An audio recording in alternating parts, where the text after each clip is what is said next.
Hoy veremos la parte 2 acerca del cálculo de peso y balance, ya que como vimos en el video anterior, este tema lo dividimos en dos partes. En el video anterior, es decir, en la parte 1, vimos los temas relacionados con teoría de cálculo de pesos, definiciones, teoría de cálculo de balance y posición del centro de gravedad expresada en porcentaje de Mach. Ahora, en este video, es decir, en la parte 2, veremos los temas relacionados con pesos y centro de gravedad con respecto a los límites, cálculos de cambio en la distribución y cantidad de peso, al igual que ejemplos y problemas de aplicación. Así que iniciemos con el peso y centro de gravedad con respecto a los límites.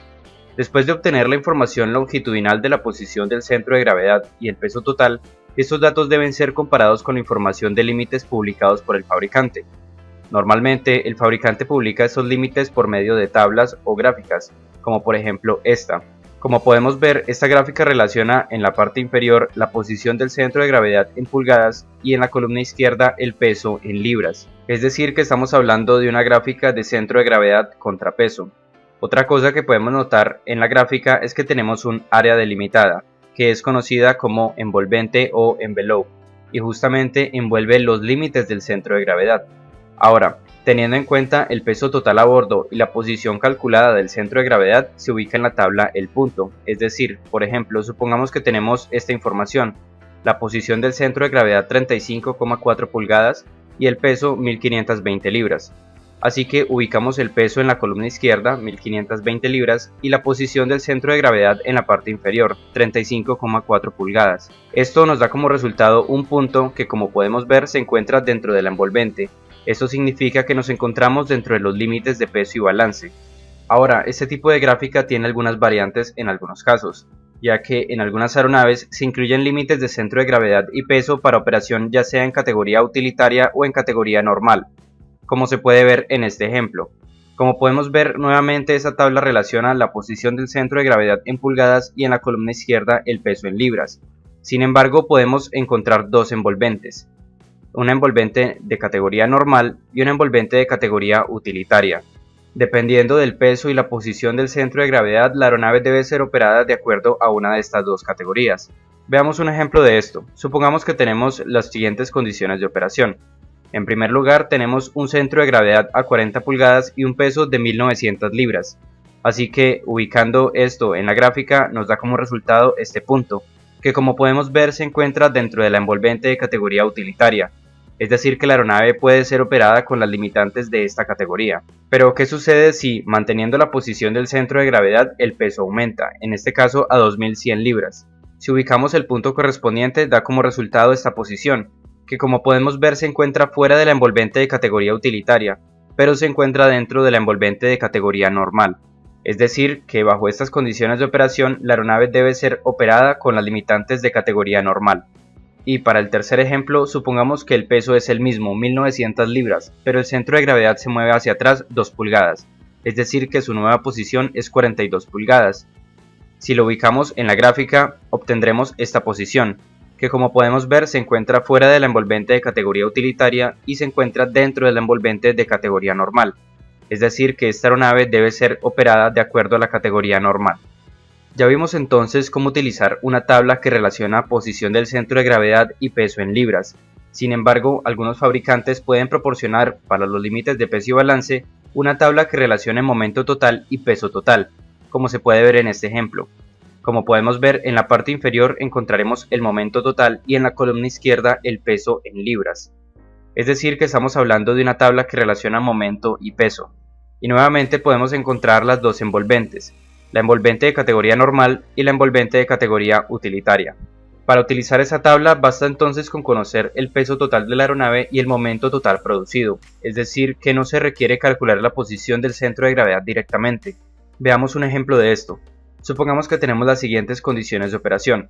Después de realizar el cálculo de peso y balance, obtenemos un peso total de 2080 libras y un momento total producido de 82.000 libras pulgadas. Así que lo que debemos hacer es ubicar el peso de 2080 libras en la columna izquierda y el momento total de 82.000 libras pulgadas en la parte inferior. Esto nos da como resultado un punto que se encuentra dentro de la envolvente de categoría normal. Y como podemos ver, el procedimiento es el mismo que con la gráfica anterior, sin embargo únicamente utilizamos momento y peso. Ahora, como ya lo mencionamos en el video anterior, algunas aeronaves utilizan como referencia porcentaje de cuerda aerodinámica media o Mach para expresar la posición y límites de centro de gravedad, como se puede ver en esta tabla. Como podemos observar en esta tabla, en la parte inferior se relaciona la posición del centro de gravedad en porcentaje de Mach y en la columna izquierda se relaciona el peso de la aeronave en kilogramos. Es decir que estamos hablando de una tabla de centro de gravedad en porcentaje de Mach contra peso. Y además, otra cosa que podemos notar es que se pueden observar las limitaciones y envolventes que dependen de la figura de peso a tener en cuenta. Es decir, tenemos un envolvente diferente ya sea para el peso de despegue, de aterrizaje o sin combustible. Por lo tanto, en este ejemplo, las limitaciones de centro de gravedad y peso dependen de la fase de vuelo. Vimos entonces ya los diferentes tipos de tablas que puede proporcionar el fabricante para verificar los límites de peso y centro de gravedad. Ahora, aparte de esto, el fabricante también facilita otro tipo de herramientas para realizar el cálculo como tal y así minimizar errores aritméticos, como por ejemplo este gráfico de carga o loading graph. Como podemos ver, este gráfico relaciona momento en la parte inferior y peso en la columna izquierda, es decir que estamos hablando de una gráfica de momento contra peso. Sin embargo, esta es diferente a la que vimos anteriormente, ya que este gráfico nos permite conocer el momento producido por un cierto ocupante u objeto sin tener que multiplicar. Es decir, normalmente para poder hallar el momento que produce un objeto debemos multiplicar el peso de ese objeto por el brazo. Sin embargo, esta tabla nos permite obtener el momento directamente sin tener que multiplicar. Veamos un ejemplo para que quede un poco más claro. Supongamos que queremos saber qué momento producen dos ocupantes en los asientos traseros con un peso de 300 libras. El primer paso entonces es hallar la línea que corresponde a los asientos traseros, que es esta que se encuentra marcada aquí.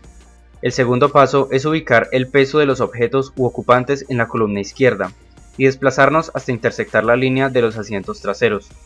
Posteriormente nos desplazamos hacia la parte inferior y leemos el momento producido. En este caso corresponde a 22.000 libras pulgadas. Es decir que dos ocupantes en los asientos traseros con un peso de 300 libras producen un momento de 22.000 libras pulgadas. Este mismo procedimiento puede ser llevado a cabo para hallar el momento producido ya sea por el área de equipaje, combustible o la zona de la cabina. Simplemente hay que ubicar la línea que corresponde a esa ubicación. Ahora, otro recurso que puede proporcionar el fabricante es una tabla donde se halla el momento producido por un cierto peso sin tener que multiplicar, es decir, muy similar al gráfico anterior. Sin embargo, estamos hablando ahora de una tabla.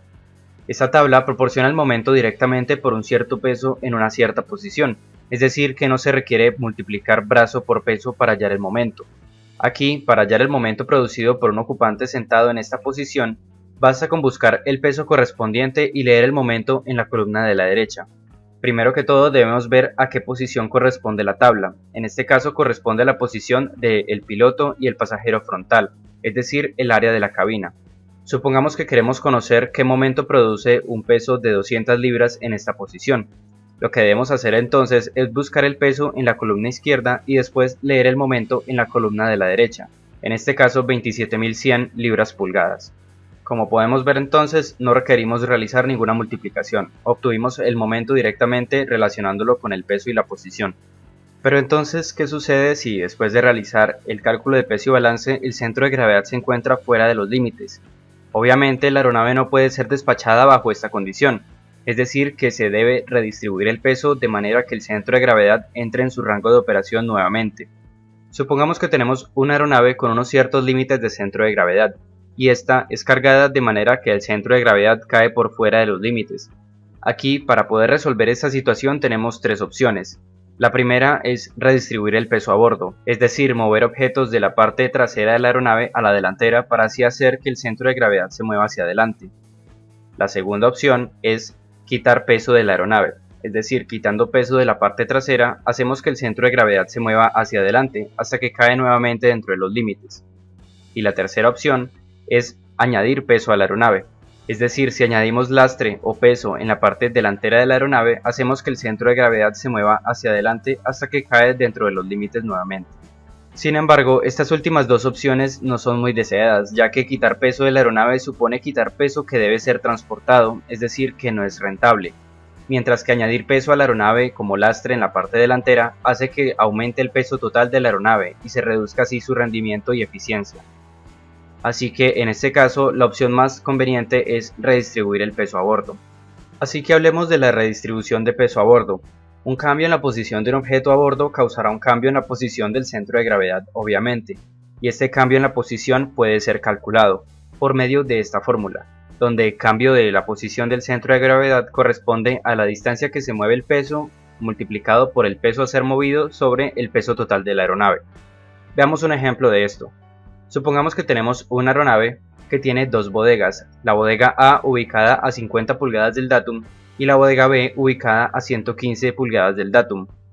En la bodega A podemos encontrar un peso de 600 libras, y para ese ejemplo el peso total de la aeronave es 6.200 libras, lo que da como resultado la posición del centro de gravedad a 70 pulgadas del datum.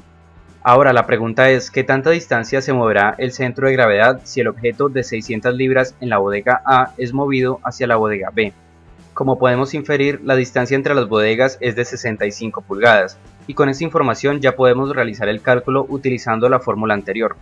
Tenemos los siguientes datos: peso total de la aeronave 6.200 libras, peso a ser movido 600 libras y distancia a ser movido 65 pulgadas.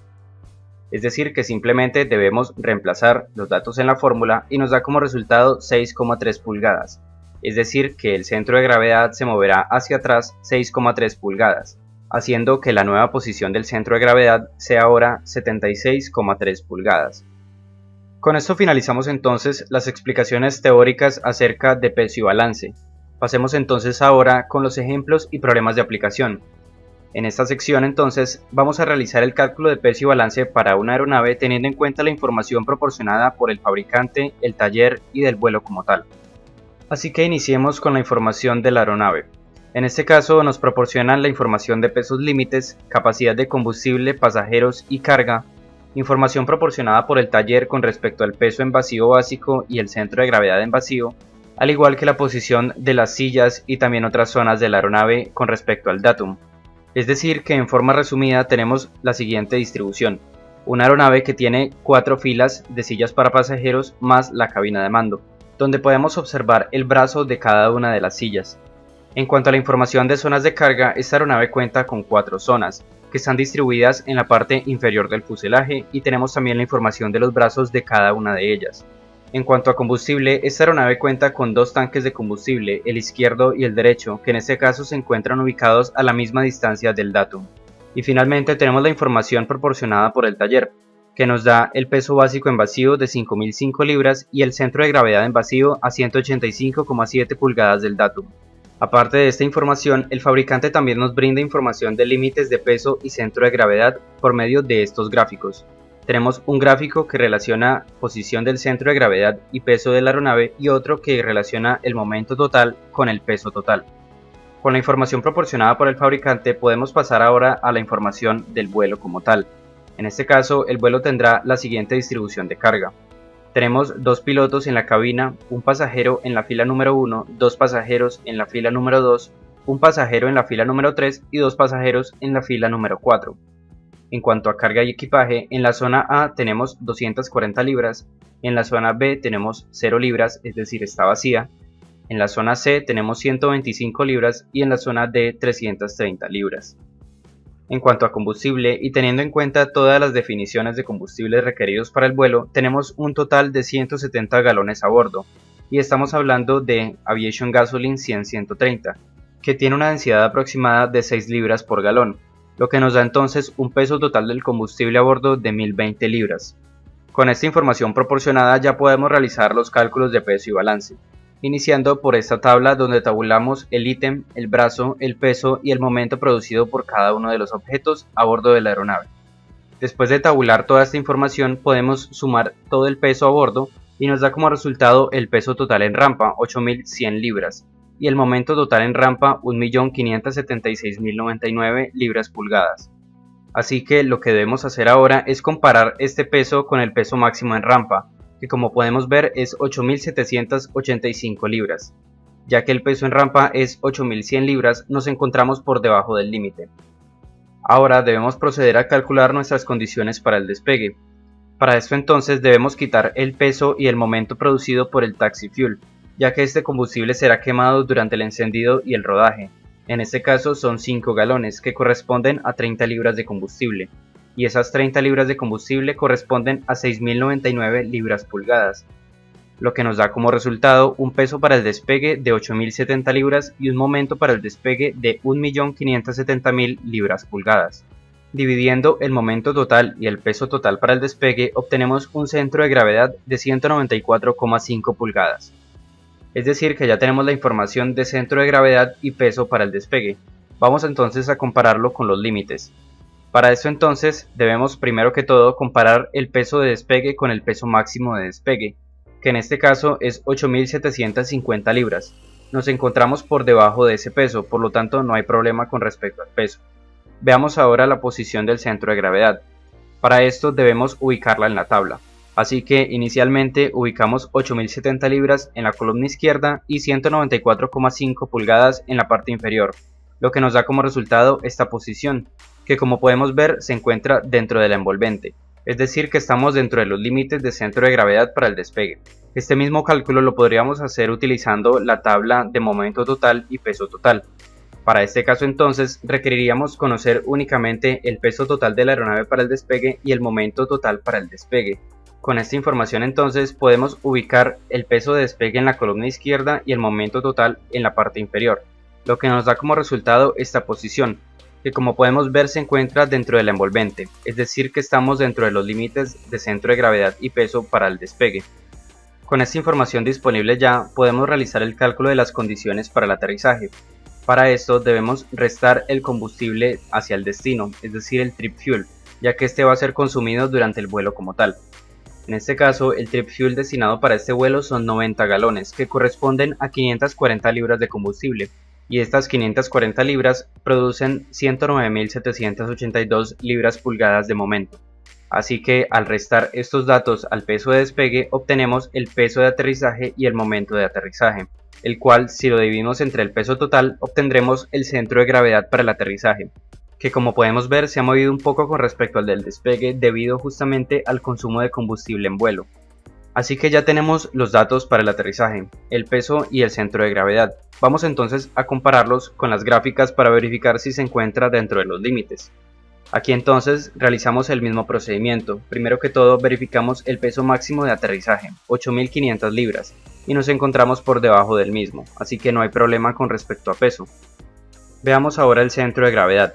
Ubicamos entonces 7.530 libras en la columna izquierda y 193,9 en la parte inferior, lo que nos da como resultado este punto, que se encuentra dentro de la envolvente, es decir que nos encontramos dentro de los límites de peso y balance para el aterrizaje. Este mismo procedimiento lo podríamos efectuar con la gráfica de momento total y peso total, haciendo el mismo procedimiento. Ubicamos 7.530 libras en la columna izquierda y al momento 1.460.218 libras pulgadas en la parte inferior, lo que nos da como resultado esta posición, que se encuentra dentro de los límites de centro de gravedad y peso.